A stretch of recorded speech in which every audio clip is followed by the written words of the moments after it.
Our road's 100 kilometers long, 50 kilometers each direction, and to do that 100 kilometers, it takes about 7 hours for a round trip. From where we load, see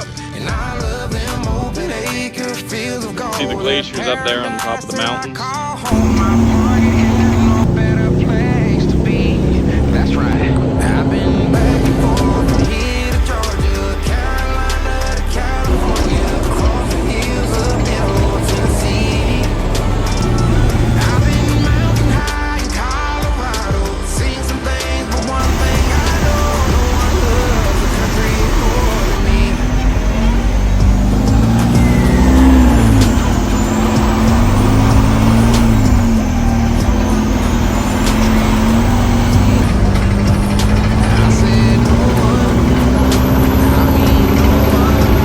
Then we unloaded at 0 kilometers.